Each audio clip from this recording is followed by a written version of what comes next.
السلام عليكم حبايبي طلاب اولى ثانوي. احنا النهارده ان شاء الله باذن الله هنبدا نحل مع بعض امتحانات كتاب المعاصر نسخه 2025 2026.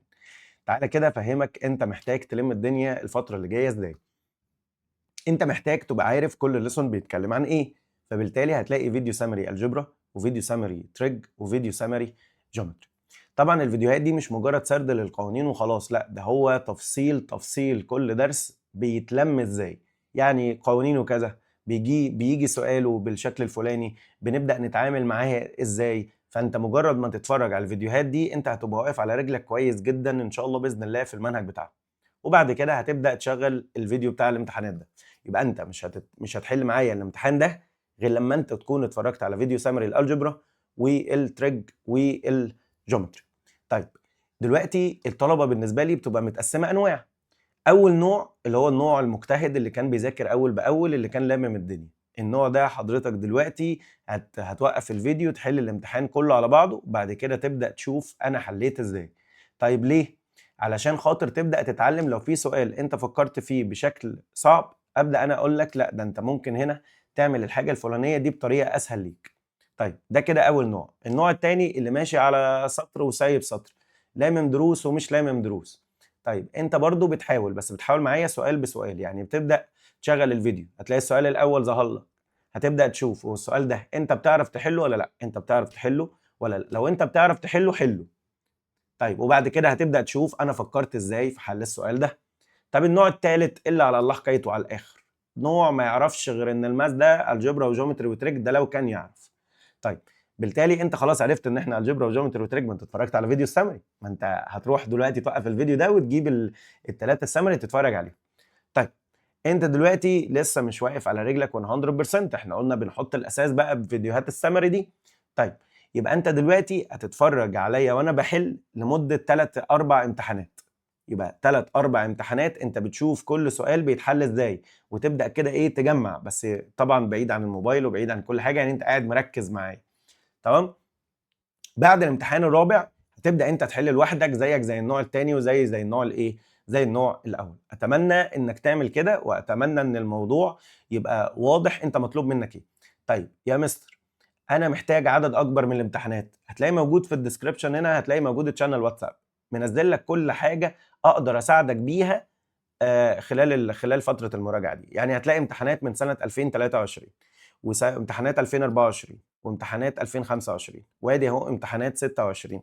طب يعني في عدد يا فوق ال 40 50 60 امتحان كده موجودين معاك، تقدر ان انت تدوس فيهم وخصوصا بتوع السنه اللي فاتت اقرب حاجه هو السنه اللي فاتت والسنه اللي قبلها كمان، يعني واللي قبلها بس في درس بس ما بقاش موجود يعني. فانت تقدر تستخدم الفيديوهات دي. طيب لا انا عايز احل على الالجبرا بس، هتلاقي فيديوهات قبل كده فيديوهات على حل الالجبرا بس، هتلاقيني منزل شيتات حل للالجبرا. انت عايز تحل الجبرا تاني هتلاقيني منزل لك فيديو، هتلاقيني منزل حاطط لك شيت في اللينك اللي موجود في الديسكربشن في عدد كبير جدا من اسئله الالجبرا. فانت طول ما انت ما محتاج حاجه ان شاء الله باذن الله هتلاقيني موفرها لك في اللينك اللي موجود عندك تحت. لما بنيجي نبتدي بقى الحل كده بندعي دعاء كده مع بعض، بنحط نيه خالصه لله ان الوقت اللي احنا قاعدينه مع بعض ده هو وقت في سبيل الله. يعني انت بتعمل ايه؟ انت دلوقتي بتحط نيه ان ربنا امرنا ان احنا نتعلم، فبالتالي انت قاعد بتتعلم دلوقتي. اوكي؟ وبتردد معايا الدعاء ده عشان ربنا يكرمنا كده ان شاء الله باذن الله. اللهم علمنا ما ينفعنا وانفعنا بما علمتنا وزدنا علما. اللهم يسر ولا تعسر، وافتح علينا فتوح العارفين، ووفقنا لفهم المسائل وحسن التطبيق. اللهم امين يا رب. يا رب يوفق كل واحد فيكم ويحقق له كل اللي هو بيتمناه. غالبا انت كده خلاص بقى زهقت من كتر الكلام وعايز ان احنا نبتدي. تعالى بقى كده نبدأ نشوف اول سؤال بيقول هنا ايه. اول سؤال هنا يا استاذي الكريم بيقول لك لو انا عندي ال A is a symmetric matrix then ال X equal كام؟ ايوه، يعني ايه بقى symmetric matrix؟ قال لي ده المين diagonal. ادام قال symmetric matrix يبقى الاليمنتس حوالين المين diagonal are equal. يبقى ال 3x minus ال 2 equal كام؟ equal 10. الماينس 2 دي هتروح السايد التاني تبقى بلس، يبقى ال 3x هتبقى equal 10 بلس 2. يبقى ال 3x equal كام؟ 12. ال 3 دي تايم هتروح السايد التاني تبقى ديفايد، يبقى 12 اوفر 3 يعني الاكس بكام؟ يعني الاكس ب 4 اللي هي لتر مين؟ اللي هي لتر دي. سؤال سهل وجميل وزي الفل. طيب زي ما احنا متفقين، هو انا مش جاي احل السؤال واجري، لا انا عايز افهمك عشان لو قابلك حاجه تانية. طيب لو كان قال سكيو سيمتريك ايه اللي كان هيختلف؟ قال لي الاليمنتس حوالين المين دايجونال بيبقوا اديتيف انفرس، يعني ال A12 هتبقى قد نيجاتيف A21. طيب والسيمتريك، السيمتريك زي ما احنا لسه حالين الاليمنتس حوالين المين دايجونال اللي هي ال A12 هتبقى قد A21. يبقى لو قال سيمتريك الاليمنتس حوالين الدايجونالز ار ايكوالز، لو قال سكيو سيمتريك الاليمنتس حوالين المين دايجونال بيبقوا additive inverse، بيبقوا additive inverse. طيب the point which belongs to the regions of the solution inequalities x plus y greater than or equal 5 والx greater than or equal 1 والy greater than or equal 2 والr 2x plus y as a great possible. طيب انا اول حاجه البوينت اللي لازم اعوض بيها جوه الاوبجكتيف فانكشن هي بوينت تبقى belong للسولوشن سيت. يعني ايه؟ يعني بوينت satisfied 3 inequality، يعني لازم الاكس بتاعتها تبقى جريتر ذان ال1 والواي بتاعتها تبقى جريتر ذان ال2 والاكس بلس الواي يبقوا جريتر ذان ال5. فقلت له مبدئيا الزيرو والزيرو غلط لان الاكس مش جريتر ذان ال1 ولا الواي جريتر ذان ال2. طيب ال4 وال3 الاكس جريتر ذان ال1 فعلا، الواي جريتر ذان ال2 فعلا. طيب تعالى نعوض بيها فين؟ اكس بلس الواي ب7 فعلا. ايه ده؟ حققت الثلاثه. خلاص يبقى انا دلوقتي ادام حققت الثلاثه ما اختارهاش، لا انا لسه هعوض بيها جوه الاوبجكتيف فانكشن. يبقى 2 تايمز 4 بلس 3، 2 تايمز 4 ب 8 بلس 3 تديني 11. طيب الاكس جريتر ذان ال1 الواي جريتر ذان اور ايكوال 2 الاكس بلس الواي جريتر ذان اور ايكوال 5 صح؟ ما هي ايكوال 5 يبقى عوض بيها جوه الاوبجكتيف فانكشن. 3 تايمز 2 بلس 2 ادتني 8. طيب انا عايز الجريتست، يعني لحد دلوقتي كده هختار الليتر بي. طيب الاكس جريتر ذان اور ايكوال 1 الواي جريتر ذان اور ايكوال 2 الاكس بلس الواي ب 5 جريتر ذان اور ايكوال 5. قلت له يبقى عوض بيها جوه الاوبجكتيف فانكشن. يبقى 2 تايمز 1 بلس ال 4 ادتني 6. مين اللي ادتني جريتست بوسيبل جريتست فاليو؟ مين اللي ادتني اكبر فاليو للاوبجكتيف فانكشن؟ لتر مين؟ لتر بي. لو كانت التان ايكوال 4 يعني تان سيتا بكام؟ تان سيتا ب 4. اوكي، عايز اجيب ساين سكوير سيتا بلس كوساين سكوير سيتا اوفر ساين سكوير سيتا ماينس كوساين سكوير سيتا. ماشي؟ طيب في واحد يروح جاي قايل لي هنا ايه؟ انا هعمل ديفايدد فوق وتحت لكوساين سكوير. تصدق؟ يبقى انا دلوقتي عندي مين؟ قال لي عندي ساين سكوير اوفر كوساين سكوير بلس كوساين سكوير سيتا اوفر كوساين سكوير سيتا. وادي هنا ساين سكوير سيتا اوفر كوساين سكوير سيتا ماينس كوساين سكوير سيتا اوفر كوساين سكوير سيتا. قلت له تمام، يعني دي كده ساين اوفر كوساين بتان سكوير بلس مين؟ بلس 1 ساين اوفر كوساين بتان سكوير. ايه الجمال ده؟ ماينس 1. التان لوحدها كانت ب 4 يبقى 4 باور 2 ب 16 بلس 1. وادي دي كده 16 ماينس 1 يعني الاجابه 17 اوفر 15. يعني الاجابه لتر مين؟ يعني الاجابه لتر سي. مستر انا ما كنتش هعمل كده الصراحه خالص، يعني انا كنت هقول ان التان اوبوزيت اوفر ادجيسنت، فاجيب الساين بكام واجيب الكوساين بكام وابدا اشتغل. قلت له تمام، تعالى نبدا نشوف الكلام اللي انت بتقوله ده. ادي ده السيتا اهي، ادي دي ال 90 اهي، وادي دي السيتا. التان اوبوزيت اوفر ادجيسنت، يبقى الهايبوتنس بكام؟ سكوير روت ل 4 باور 2 بلس 1 باور 2. الكلام ده اداني روت 17. الكلام ده اداني مين؟ روت 17. فقلت له يبقى ساين سيتا هي اوبوزيت اوفر هايبوتنس يعني 4 اوفر روت 17 والكوساين سيتا هي adjacent over hypotenuse، يعني 1 over root 17. تمام؟ هاجي بقى اعوض جوه الايه؟ جوه الاكسبريشن الاساسي اللي هو مديهولي، ما انا معايا الساين سكوير والكوساين سكوير، يبقى 4 over root 17 باور 2 بلس 1 over root 17 باور 2، ادي 4 over root 17 باور 2 minus 1 over root 17 باور 2، واروح جاي بالكالكليتور الحلوه الجميله بتاعتي، واروح جاي عامل ايه على الكالكليتور؟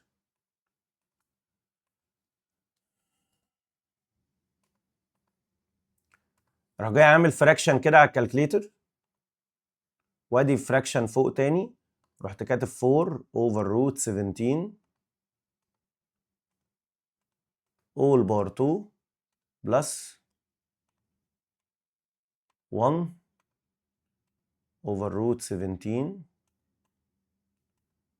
all باور 2 over 4 over root 17 all باور 2 minus 1 over root 17 all باور 2. الكلام ده اداني 17 اوفر كام؟ اوفر 15. يعني وصلنا برضو لنفس الايه؟ لنفس الاجابه. يعني انت كان ممكن تعمل اللي انا عملته فوق في الاول، ان انا عملت ديفايدد كوساين سكوير، وكان ممكن عن طريق التان تجيب الساين والكوساين وتروح رايح جايب الفاليو بتاعت الاكسبريشن اللي هو اداهولك. عايز نورم اوف ذا فيكتور اي بي، قلت له يا باشا انا اول حاجه معايا فيكتور اسمه اي بي، هيبقى عباره عن مين؟ قال لي بي ماينس ايه، يعني 1 ونيجاتيف 1 ماينس 1 ونيجاتيف 4. طيب 1 ماينس 1 بزيرو، نيجاتيف 1 ماينس نيجاتيف 4 قال لي ب 3، يبقى 0 كام؟ 0 و 3. طيب انا بقى عايز اجيب نورم اوف الفيكتور اي بي، قلت له يعني سكوير روت ل 0 باور 2 بلس 3 باور 2. الكلام ده راح رايح مديني كام؟ الكلام ده راح رايح مديني 3. يبقى الاجابه هنا لتر مين؟ لتر بي. يبقى يعني ايه العلامه دي يا جماعه؟ نورم الفيكتور اي بي. طب هو انا معايا الفيكتور اي بي؟ لا بس اقدر اجيبه بي ماينس ايه. اي بي بتبقى بي ماينس ايه. ادي كتبنا البي وادي كتبنا الايه. بعمل اكس ماينس اكس وواي ماينس واي. الانسر اللي طلع اقدر اجيب له النورم سكوير روت ل 0 باور 2 بلس 3 باور 2. الكلام ده اداني كام؟ الكلام ده اداني 3. A vector equation of the straight line which passes through point 3 و 5 and passes through الأوريجن. يعني هو عدى من بوينت اسمها 3 و 5 وفي نفس الوقت عدى منين؟ عدى من الأوريجن. في نفس الوقت عدى منين؟ عدى من الأوريجن. والله لو انت عارف الرول السبيشال كيس اللي احنا قلناها فهتبقى عارف ان الار كده ايكوال 3 و 5 كي. طب لو انت مش واخد بالك هتروح جاي قايل لي ايه؟ انا محتاج اجيب السلوب. ما هو عدى من بوينت اسمها 3 و5 و0 و0، فالسلوب هيبقى عباره عن 5 ماينس 0 و3 ماينس 0، يعني السلوب ب 5 اوفر 3. قلت له يبقى الدايركشن فيكتور دي واي ودي مين؟ ودي اكس، يعني الدايركشن فيكتور بتاعها كام؟ قال لي 3 و5. طيب فقلت له الار عدى من الاوريجن، فانا خلاص مش ضروري اكتب، يعني ممكن اكتبها كده 0 0 بلس كي 3 و5، فخلاص دي الاوريجن دي 0 0، فاحنا عارفين ان هو ادام عدى من الاوريجن ما بكتبش ال 0 و0. يبقى الكي كام؟ كي 3 و5 اللي هي لتر مين؟ اللي هي لتر اي. لو انا عندي الاي ب 3 ونيجاتيف 1، البي ب 5 و2، السي which divides الاي بي externally by the ratio 3 to 2. by the ratio كام؟ 3 to 2. والله يا استاذي الكريم انا قايل لحضرتك ان احنا عندنا هنا ايه؟ الليسون بتاع division of align segment بيكون من كام حاجه؟ 4: start end point of division ratio. طيب قال لي السي ديفايدس الاي بي، يبقى قال الايه الاول، فيبقى الايه هي الستارت، يبقى هاجي عند الايه كده واروح كاتب عندها ستارت. طيب البي هي الاند، السي بوينت اوف ديفيجن، السي بوينت اوف ديفيجن، الريشيو M2 to M1 اكسترنالي، يعني هزود للريشيو نيجاتيف. ده كده معنى السؤال. انا عايز السي، قلت له يبقى الستارت اللي هي الاي هتتكتب ازاي؟ 3 ونيجاتيف 1. طيب قلت له يبقى الاند اللي هي البي هتتكتب ازاي؟ 5 و2. طب الريشيو ادي 3 وادي 2، وعشان هي اكسترنالي بنزود هنا نيجاتيف. طيب السي بقى، قال لي السي بنعمل 2 براكتس بالمنظر ده، وادي فراكشن وادي فراكشن. تحت في الفراكشن ده بنعمل نيجاتيف 3 بلس 2، يعني بنعمل بلس ما بين الريشيوز. طيب هنا بنعمل كروس، 3 تايمز 2 بكام؟ ب 6. نيجاتيف 3 تايمز 5 بنيجاتيف 15، يبقى اكتب نيجاتيف 15. بعد كده هنا بعمل كروس، نيجاتيف 3 تايمز 2 بنيجاتيف 6، نيجاتيف 1 تايمز 2 بنيجاتيف 2. واروح جاي هنا عامل ايه؟ انا بحب الطريقه دي ليه؟ عشان انت لو عارفني هتبقى فاهم ليه انا بحب الطريقه دي، لان انا بكتب دي كده مره واحده على الكالكليتور هتطلع لي الاجابه. ادي 6 ماينس 15 اوفر نيجاتيف 3 بلس 2. بص، ولا اخترعنا اهو، انا مجرد ان انا كتبت ايه، انا جاي ناقل، كتبت على الكالكليتور 9. ماشي. طيب الثانيه هنا ادي نيجاتيف 6 ماينس 2 اوفر نيجاتيف 3 بلس 2. الكلام ده اداني كام؟ 8. يبقى الاجابه الصح 9 و8 اللي هي لتر مين؟ اللي هي لتر بي. ماشي. طيب دي كده اول مجموعه من الاسئله. تاني مجموعه من الاسئله هنا بيقول لك ايه؟ لو انا عندي هنا ايه؟ الماتريكس دي قد ترانسبوز بتاعت دي. يا مستر عرفت منين؟ شايف التي الصغنونه اللي مكتوبه فوق دي؟ دي معناها ماتريكس ترانسبوز. طيب ايه اللي بيحصل في الترانسبوز؟ الرو بيتكتب كولوم.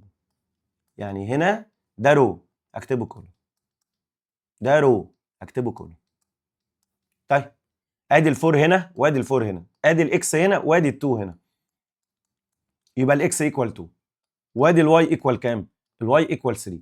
طب انا عايز ايه؟ قال انا عايز 2x ماينس 4، يعني 2 تايمز 2 ماينس 3.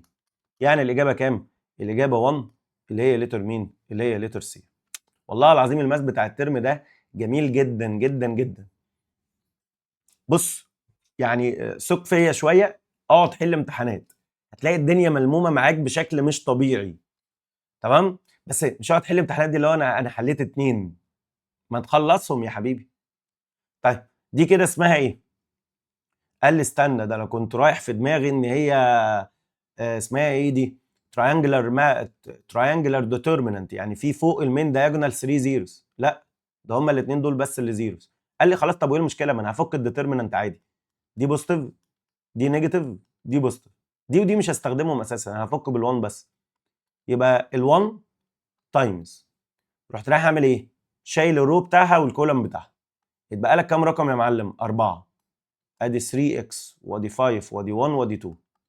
طب يا مستر انت ليه ما كملتش؟ حبيبي ما هتبقى 0 تايم وهتبقى 0 تايم فملهاش لازمه. يبقى ال1 دي تايمز مين يا جماعه؟ نعمل كروس، 3x تايمز 2 ب 6x. الديترمينانت ان سكند اوردر بتتفك ازاي؟ 3x تايمز 2 ب 6x ماينس 5 تايمز 1 ب 5. الكلام ده ايكوال كام؟ 13. قلت له خلاص دي سهله جدا، الماينس 5 تروح السايد الثاني تبقى بلس، يبقى 6x ايكوال 13 بلس 5. يعني 6x ايكوال كام؟ 18. ال 6 تايم تروح السايد الثاني تبقى ديفايد، 18 ديفايدد 6. لقيت الاكس ادتني كام؟ الاكس ادتني 3 اللي هي لتر كام؟ اللي هي لتر ايه. In circle M AB is a diameter. C lies on the circle. ايه ده ايه ده ايه ده؟ ادي سيركل، وادي الام السنتر، وادي الاي بي ديامتر، لازم كده كده هيعدي من الام. طيب السي بوينت موجوده على السيركل، بحيث ان البي سي يكون بكام؟ ب 8. ميجر انجل بي اي سي اللي هي دي كده 40.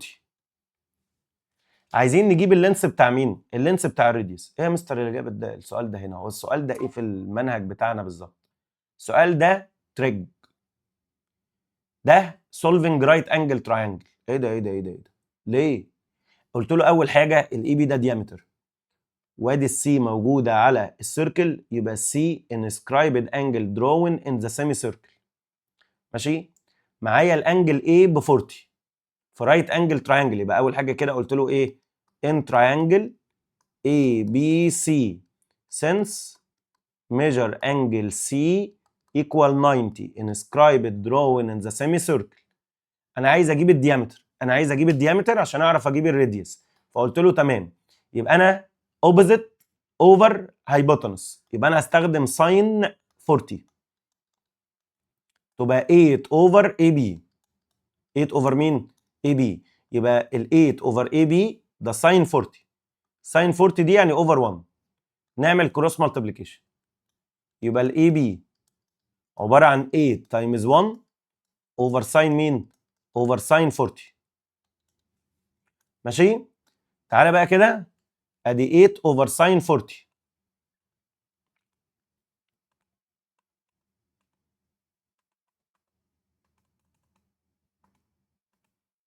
لقيت الانسر ادتني 8 روت 2.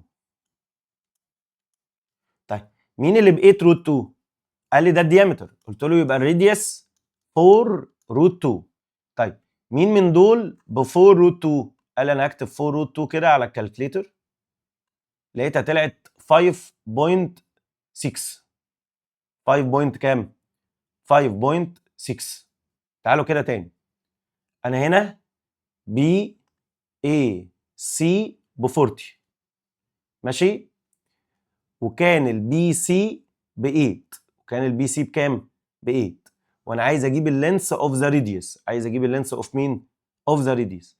قلت له ميجر انجل سي 90، لان السي لايز اون ذا سيركل، والبي سي ب 8، بي اي سي ب 40.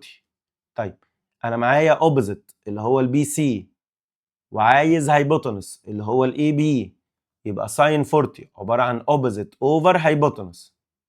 لما نيجي نعمل كروس هتبقى 8 تايمز 1 اوفر ساين 40. انا كنت عملت ساين 45، ما شاء الله عليا. ساين 40 ب 12.4. ساين 40 ب 12.4،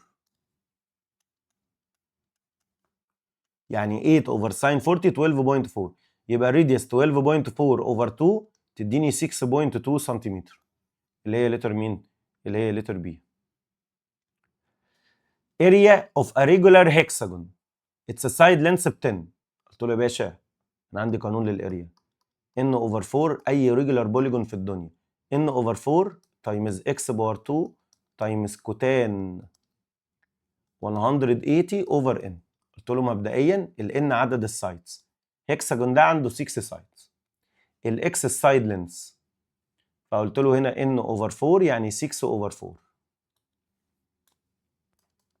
ادي 6 اوفر 4، اكس باور 2 يعني 10 باور 2 تايمز الكوتان ما بعرفش اكتبها على الكالكليتور بس اعرف اكتب تاني. 10 180 اوفر 6، 180 اوفر 6 ب 30. اكتب الكلام ده على الكالكليتر. ادي 6 اوفر 4 ماشي، تايمز 10 باور 2 تايمز 1 اوفر 10 30، واقفل البراكت بتاعها. لو ما قفلتش البراكت بتاعها تدي لك مينينجلس. فادتني كام؟ 259.8. 259.8 يعني بالابروكسيميشن هتديني 200 اند ايه 60 سنتيمتر سكوير، اللي هي لتر مين؟ اللي هي لتر بي. احلى حاجه في المنهج بتاعنا ده ان هو فيه كميه كبيره جدا دايركت سبستيتيوشن. ماشي؟ يعني كميه كبيره جدا دايركت سبستيتيوشن زي السؤال ده كده، قانون وانت على طول بتروح جاي حلل بيه. لو انا معايا فيكتور اسمه A بكيو 2 وفيكتور اسمه B ب 2 1، جبت منين ال1؟ ما هو ما فيش رقم، يبقى جنب الجي كده في 1، يبقى الفيكتور B عباره عن 2 1، وكانوا الاثنين بيربنديكولار. زين الكي ايكوال كام؟ ثالثه اعدادي. انا هجيب السلوب بتاع الفيكتور الاولاني، السلوب بتاع الفيكتور بيبقى y اوفر x يعني 2 اوفر k. طب السلوب بتاع الفيكتور الثاني اللي هو البي هيبقى y اوفر x يعني 1 اوفر 2. الاثنين يا جماعه بيربنديكولار، يبقى m1 تايمز m2 تديني نيجاتيف 1، يبقى 2 اوفر k تايمز 1 اوفر 2 ادتني نيجاتيف 1. قلت له ال 1 اوفر 2 ده تايم، يروح السايد التاني يبقى ديفايد، يبقى ال 2 اوفر كي هتبقى ايكوال نيجاتيف 2 اوفر 1. نعمل كروس مالتيبليكيشن، فالكي هتطلع بكام؟ الكي هتطلع بنيجاتيف 1. الكي هتطلع بكام؟ بنيجاتيف 1. يعني الانسر هنا لتر مين؟ يعني الانسر هنا لتر ايه. The length of the perpendicular drawn from البوينت 1 1 للستريت لاين whose equation 2x plus 2y equal 0. زي ما انا كنت لسه بقول لك المنهج بتاعنا 90% منه دايركت سبستيتيوشن. انت عايز تجيب اللينس اوف ذا بربنديكولار اللي هو اسمه ال. ده قانون، ادي فراكشن، ادي ابسولوت، وادي روت. طيب مين اللي بيتكتب تحت الروت؟ كوفيشنت الاكس وكوفيشنت الواي باور 2، يعني 2 باور 2 بلس 2 باور 2. طب مين اللي بيتكتب جوه الابسولوت؟ قال لي بعوض بالبوينت جوه الايكويشن، يعني هشيل الاكس واحط مكانها 1 يبقى 2 تايمز 1، بلس هشيل الواي واحط مكانها 1 يعني 2 تايمز 1، واروح جايب الكالكليتور الحلوه الجميله بتاعتي واروح كاتب عليها السؤال. ادي فراكشن، ادي ابسولوت، مين 2 بلس 2 اوفر روت 2 باور 2 بلس 2 باور 2. الكلام ده اداني روت 2، يعني الانسر هنا لتر مين؟ روت 2 اللي هي لتر مين؟ اللي هي لتر بي. كده خلصنا السؤال الثاني. نيجي عند السؤال الثالث. The measure of the acute angle between the two straight lines ادي L1 وادي L2 approximately. direct substitution. لا ده احنا كمان معانا ورقه مفاهيم، يعني انت هتجيب ورقه المفاهيم دي وهتحطها قصادك وتبصمج منها الامتحان.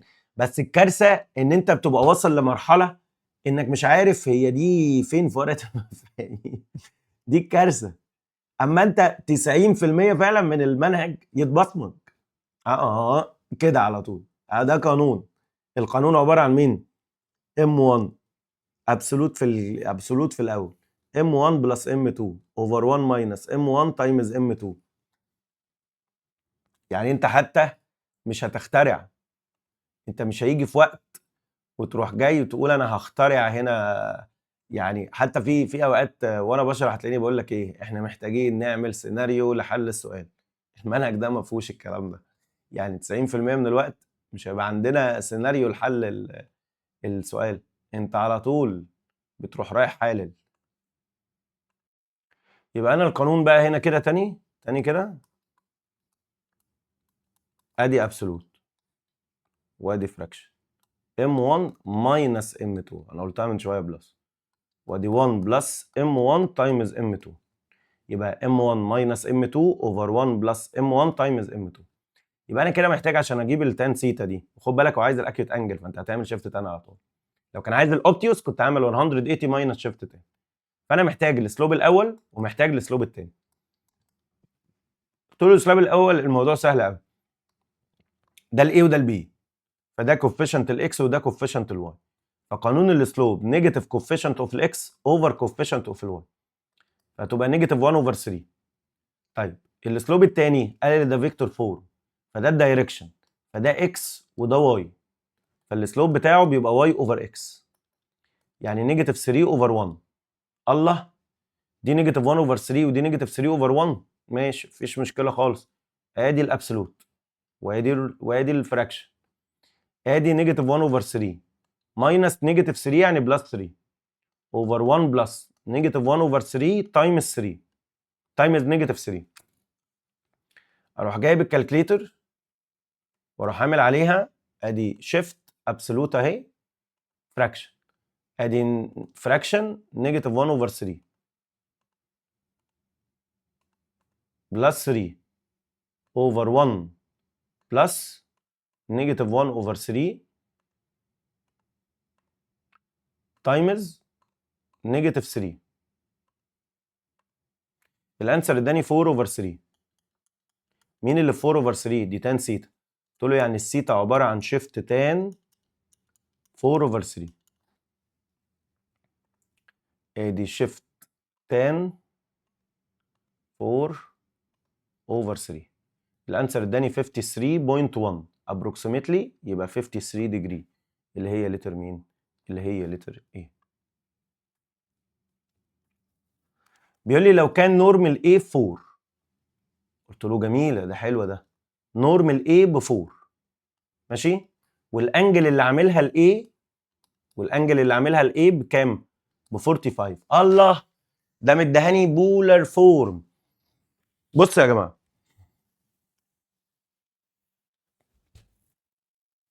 اي فيكتور في الدنيا ليه 3 طرق بقدر اعبر بيها عنه. مين هم الثلاث طرق؟ فيكتور فورم، كارتيزيان فورم، فاندامنتال يونت فيكتور. البولار فورم ماجنتيود ودايركشن، يعني بيبقى الرقم الاولاني فيه مقداره والرقم الثاني اتجاهه، اللي هو مين؟ انجل. يعني دايما هلاقيها يا اما بالديجري يا اما بالراد. طيب الكارتيزيان فورم اكس وواي. طيب اولا انا اقدر اجيب دي بالكالكليتر. انا اروح جاي عامل الكالكليتر بتاعتي كده شيفت ماينس، وراح كاتب 4 الفا، لا مش الفا، شيفت الزرار ده ورحت كاتب 45، اديتك 2.8 و2.8، هتدور عليهم في الاختيارات وتختار. ماشي. طيب ده لعشاق استخدام الكالكليتر. طيب في العموم القانون سهل وموجود في ورقه المفاهيم. انت محتاج تجيب اكس واي علشان تحل. يبقى نورمال ايه اللي هو 4. تعالى نكتب القانون الاول. نورمال ايه كوساين سيتا اللي هي ال 45. ادي نورمال ايه ساين سيتا اللي هي 45. يعني 4 كوساين 45 وادي 4 ساين 45. طبعا الانجل 45 ليه؟ عشان خاطر هي دي الانجل اللي عاملها الفيكتور مع البوزيتيف دايركشن اوف الاكس اكسس. فهتبقى 4 كوساين 45 ادتني 2 روت 2، و4 ساين 45 هتديني 2 روت 2 برضه. يعني الاجابه الصح هنا لتر مين؟ الاجابه الصح هنا لتر اي. لو انا عندي الاي ب 3 ونيجاتيف 2، والبي ب 1 ونيجاتيف 1، والسي بنيجاتيف 3 و3، then السي divides الاي بي باي ريشيو. احنا اتفقنا ان الليسون ده بيتكون من ايه؟ من ستارت اند بوينت اوف ديفيجن، ستارت اند بوينت اوف ديفيجن وريشيو. هو مديني الستارت والاند والبوينت اوف ديفيجن وعايز الريشيو، يبقى انا احل نفس الستبس بس يبقى عندي الريشيو، اجيبها ايكويجن. فانا هنا هعمل ايه؟ فين الستارت؟ قال لك هي ديفايدز الاي بي، فده كده الستارت، وادي البي ده كده الاند، وادي دي السي بوينت اوف ديفيجن. فقلت له الستارت هيبقى 3 ونيجاتيف 3، الاند هيبقى 1 ونيجاتيف 1، الريشيو M2 to M1. طبعا ما اعرفش بوزيتيف ولا نيجاتيف. طيب قلت له جميل. قلت له السي اللي هي بكام؟ بنيجاتيف 3 و3. الكلام ده هيبقى ايكوال. السي دي لما جت ازاي؟ قال لي بنعمل تحت بلس ما بين الريشيوس، يعني M2 بلس M1 او M1 بلس M2 عادي. بعد كده نعمل كروس، 3 تايمز M1 ب 3 M1 بلس 1 تايمز M2 ب M2 كروس، نيجاتيف 3 تايمز M1 ماينس M2، نيجاتيف 3 تايمز M1 ماينس مين؟ ماينس M2. الكلام ده ايكوال نيجاتيف 3 و3. اوكي، اروح جاي هنا كده قاسم البيج نصين. انت هتشتغل على اي واحده مش فارقه، فانا هشتغل على اللي موجوده في الشمال. فقلت له 3 M1 بلس M2 اوفر M1 بلس M2. الكلام ده ايكوال نيجاتيف 3. ما هو الاكس بتبقى قد الاكس والواي قد الواي. قلت له النيجاتيف 3 دي اصلها نيجاتيف 3 اوفر 1، هنعمل كروس مالتيبليكيشن، يبقى 3 M1 بلس M2 تبقى ايكوال نيجاتيف 3 تايمز M1 بلس M2. تمام. هنا 3 M1 بلس M2 تبقى ايكوال نيجاتيف 3 هتتوزع على الاثنين، تبقى نيجاتيف 3 M1 ماينس 3 M2. هنجيب ال M1 هنا ونجيب ال M2 هنا، تبقى 3 M1 بلس 3 M1 تبقى ايكوال نيجاتيف M2 ماينس 3m2، يعني دي 6m1 equal نيجاتيف 4m2. انا عايز الريشيو بتبقى m2 to m1. m2 to مين؟ to m1. كل لتر بياخد الرقم اللي عكسه، يعني الm2 هتاخد 6 والm1 هتاخد نيجاتيف 4، فيبقى الريشيو عندي نيجاتيف 6 اوفر 4. نيجاتيف 6 اوفر 4 اللي هي بكام؟ قال لي اللي هي بنيجاتيف 3 اوفر 2. نيجاتيف 3 اوفر مين؟ اوفر 2. يبقى نمبر 3 هتطلع لتر A اللي هي نيجاتيف 3 اوفر 2. طيب لو انا كنت اشتغلت على اليمين كانت تطلع لي نفس الحاجه برضو عادي، مفيش مشكله. يبقى انا هنا يا اما اشتغل على الشمال يا اما اشتغل على اليمين، عادي مفيش اي مشاكل عندي. لو كانت الثيتا من الزيرو لل 360 عايز اجيب ساين ثيتا، قلت له ساين ثيتا هنودي ال1 السايد التاني، فادتني نيجاتيف 1. فانا هنا اروح جاي اعمل ايه؟ شيفت ساين نيجاتيف 1 عادي خالص. لقيتها ادتني ايه؟ لقيتها ادتني 90. ماشي، نيجاتيف 90. فالنيجاتيف 90 دي محتاج اجيب الايكويفالنت ليها، فاعمل لها بلس 360. فادتني كام؟ ادتني 270. يبقى الثيتا هتبقى ايكوال 270. طب انا مش مقتنع، تعالى يا باشا. لما الساين تكون بنيجاتيف 1 يعني كده الاوردر بير هيبقى اسمه ايه؟ 0 ونيجاتيف 1. طب هو فين الزيرو والنيجاتيف 1؟ قال لي الزيرو والنيجاتيف 1 ده هنا. طب هي الانجل اللي هنا دي كده كام؟ قال لي 270. ما هو الثيتا الساين ثيتا هي الواي، فالواي بنيجاتيف 1. امتى الواي هتكون بنيجاتيف 1؟ في المكان ده. طب المكان ده مكان انهي انجل؟ مكان ال 270.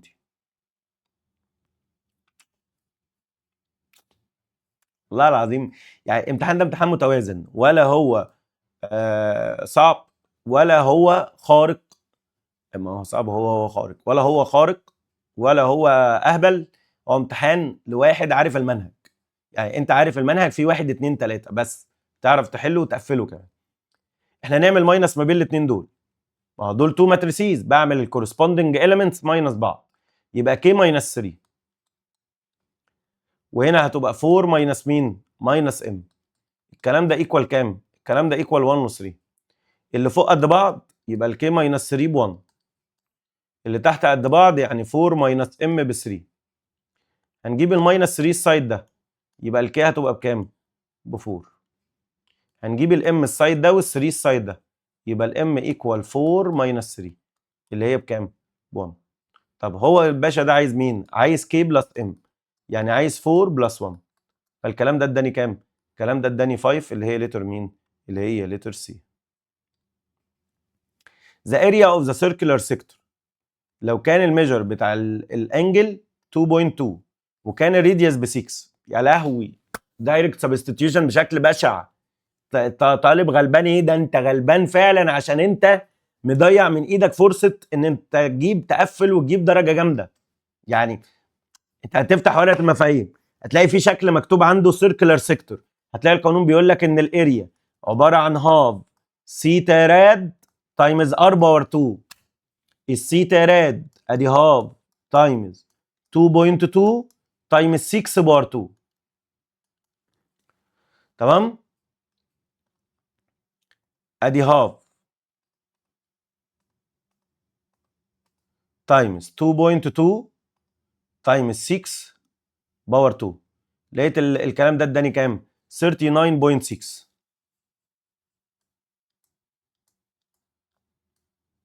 سنتيمتر سكوير اللي هي لتر مين؟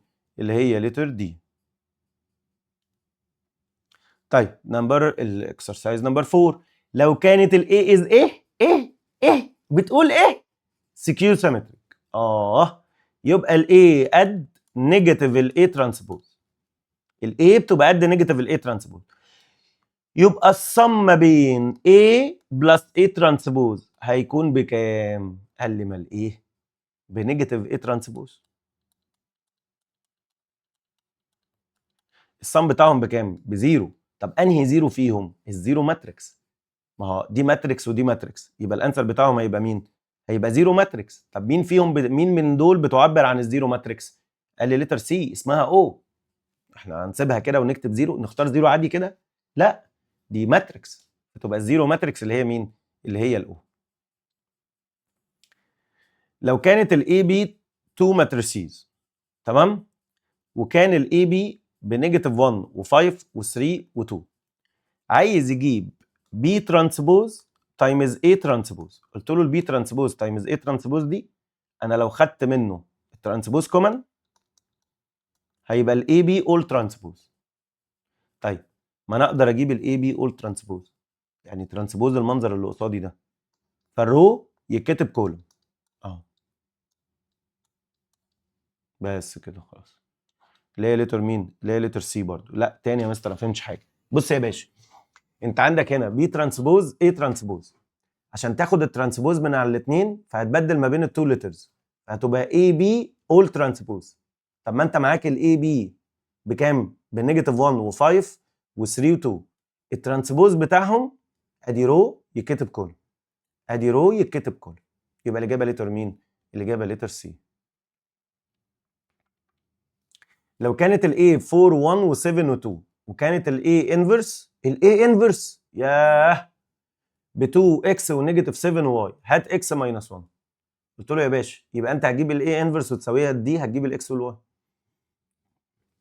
طب مستر ما اجيب الاي انفرس بالكالكليتر، تعالى يا عم نجيب الاي انفرس بالكالكليتر، مفيش مشكله خالص. ادي الكالكليتر الحلوه الجميله بتاعتي، مود 6 1. الماتريكس دي الاوردر بتاعها كام؟ 2 تايمز 2. ادخل الاربع ارقام، ادي 4 ادي 1 ادي 7 ادي 2، دوست اي سي، شيفت 4، شيفت ايه 4. مين اللي موجود هنا؟ انا عايز انفرس، فاختار ماتريكس ايه اللي هي نمبر 3 واروح دايس على الزرار ده، شايفه بس كده. ده الانفرس 2 نيجاتيف 1 ونيجاتيف 7 و4، يبقى الاي انفرس ب 2 ونيجاتيف 1 ونيجاتيف 7 و4، صح؟ طيب قلت له تمام، ما هو بقى مديني ان الاي انفرس ب 2 نيجاتيف 7 واكس وواي. قلت له تمام، يعني الاكس بنيجاتيف 1 والواي ب 4. طب احنا عايزين اكس ماينس واي، يعني نيجاتيف 1 ماينس 4، يعني الاجابه كام؟ قال لي نيجاتيف 5 اللي هي لتر مين؟ اللي هي لتر دي. طيب لو انا بقى مش عايز اعملها ايه بالكالكليتر، جاب لي هنا لترز، ما انت لازم تبقى مستعد لاي شكل، هو جاب لك هنا لترز مثلا مش ارقام، فانت هتبقى محتاج تجيبها بدماغك. فانت اول حاجه هتجيبها هتجيب الدلتا. طب مين الدلتا؟ 4 و1 و7 و2، نعمل كروس. 4 تايمز 2 ب 8 ماينس 7 تايمز 1 ب 7، يعني الاجابه 1. فقلت له الاي انفرس 1 اوفر دلتا، يعني 1 اوفر دلتا، يعني 1 اوفر 1 تايمز. بعمل ايه بقى؟ ببدل ما بين المين دايجونال، يعني هجيب ال2 هنا واجيب ال4 هنا، واعمل تشينج للساين للاثنين التانيين، واعمل تشينج للساين للاثنين التانيين. يعني حتى طريقه ان انت تجيبها بدماغك سهله مش صعبه، سهله مش صعبه. طيب if the straight line A passing through التو بوينتس دول and parallel للستريت لاين ده، هو راجل غاوي يضحكنا، غاوي يسالك في اسئله ليها علاقه ببريب 3. يعني انا لو جبت طفل في بريب 3 دلوقتي الفيرست تيرم واديته السؤال ده هيعرف يحله. وقال لك الستريت لاين عدى من التو بوينتس دول، فانت تقدر تجيب السلوب بتاعه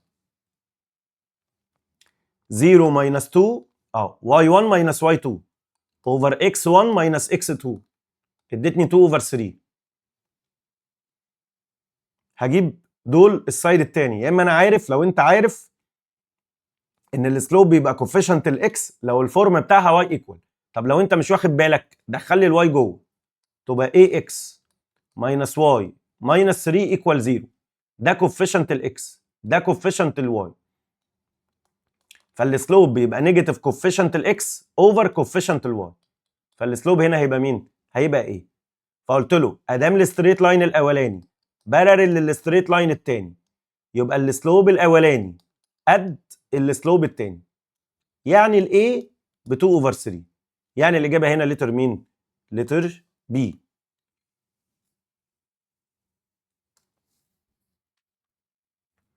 اللي بعده a lighthouse its height 7.2. جميل جدا اهو 7.2 متر. its shadow 3.8. اي حد في الدنيا ماشي ظله بيبقى فين؟ قدامه 3.8. then the measure of the elevation angle of the sun. دي الشمس هنا. الشمس دي لما جت عملت ظل لللايت هاوس، فالظل اللايت هاوس ده عمل تراينجل، ده الظل وده اللايت هاوس، ودي الانجل اوف اليفيشن، دي الانجل اللي هو عاملها. طب ما ده رايت انجل تراينجل وانا عايز السيتا، فقلت له انا معايا اوبوزيت وادجيسنت، اوبوزيت وادجيسنت، يبقى استخدم تان سيتا 7.2 اوفر 3.8، يبقى السيتا شيفت تان 7.2 اوفر 3.8. ادي اهي شيفت، لا نطلع بره،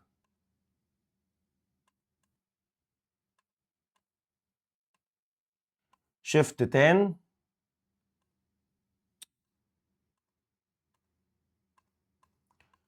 7.2 اوفر 3.8 ادتني 62.1.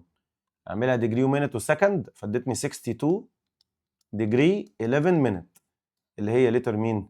اللي هي لتر سي. لو كانت diagonals اوف باريلوجرام، يعني A B C D ده باريلوجرام، الدياجونالز انترسكتيف بوينت اسمها مين؟ بوينت اسمها ام. قلت له جميله، انا عايز بقى السي ام اللي هي دي، ده كده السي ام. السي ام قد مين؟ قال لي بيقول لي قد ام دي. قلت له الام دي لا طبعا لانهم مش سيم دايركشن. قد الام بي، الام بي ده هنا لا برضه. قد البي ام، البي ام ده هنا لا. قد الام ايه؟ سبحان الله، تو diagonals بيعملوا انترسكت، الحته دي قد دي في النور وهاف ذا سيم دايركشن لانهم موجودين على نفس اللاين، يبقى دول كده بيبقى اسمهم equivalent vectors، ان الاثنين قد بعض في الماجنتيود وليهم نفس الدايركشن وليهم نفس الايه؟ الدايركشن. لو كان الاي بي قد السي دي، وكان الاي بي ب 6 و4، وكان السي ب 1 و3، زين الدي ايكوال كام؟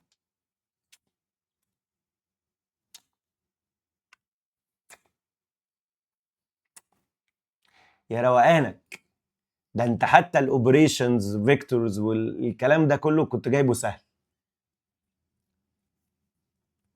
ادي ده انا محتاج السي دي يا جماعه، ما السي دي معايا، ما السي دي قد الاي بي، ادي ب 6 و4. حلو قوي. مين السي دي يا شباب؟ قال لي دي ماينس سي. يا راجل، يعني الدي ماينس سي ب 6 و4؟ اه والله.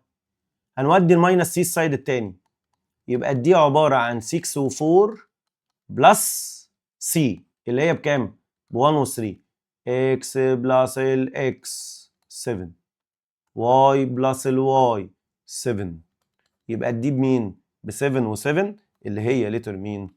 اللي هي لتر دي. السؤالين الاساي بقى، تعالى بقى ايه؟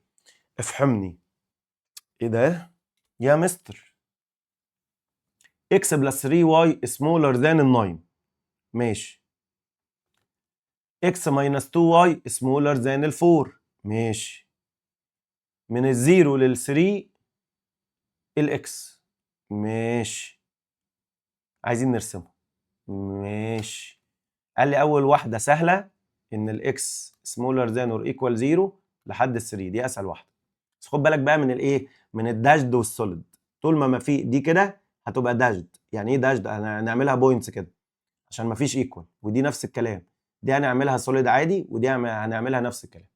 قلت له يا باشا انا اول حاجه انا باخد الايكويجن اساويها بال9، تمام، واقسم البيج نصين، مره احط الاكس بزيرو ومره احط الواي بزيرو. لما الاكس هنا هتكون بزيرو يبقى 3 واي ب 9، يعني الواي بكام؟ ب 3، يعني عندي بوينت اسمها 0 و3. لما الواي تكون بزيرو الاكس هتكون ب 9، يعني عندي بوينت اسمها 0 و9. ادي x ماينس 2y ايكوال 4.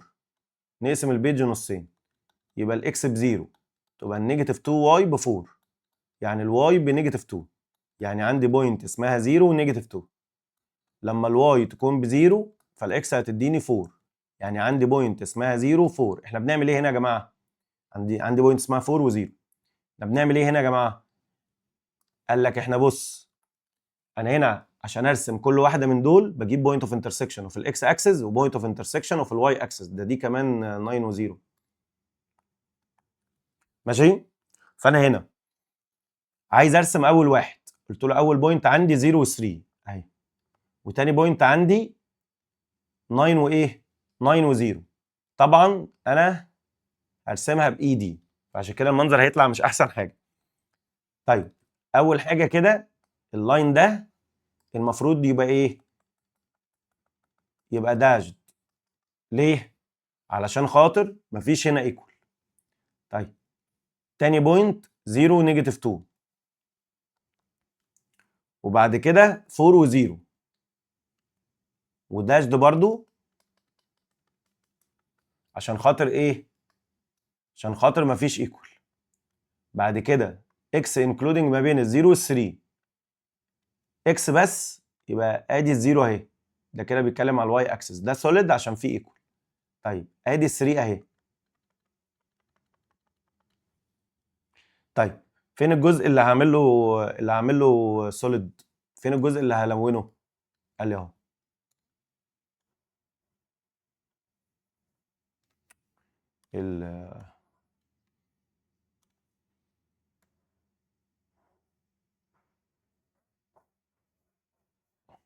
ده الجزء المشترك.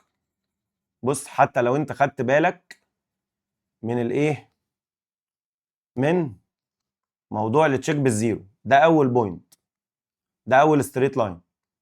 لو انا جيت هنا حطيت زيرو، الزيرو سمولر ذان ال9، قال لي الزيرو سمولر ذان ال9، يبقى انا هلون تحته. طيب هناك الزيرو سمولر ذان ال4، الزيرو سمولر ذان ال4، يبقى انا هزود فوقه، بلون الجزء اللي فيه الزيرو.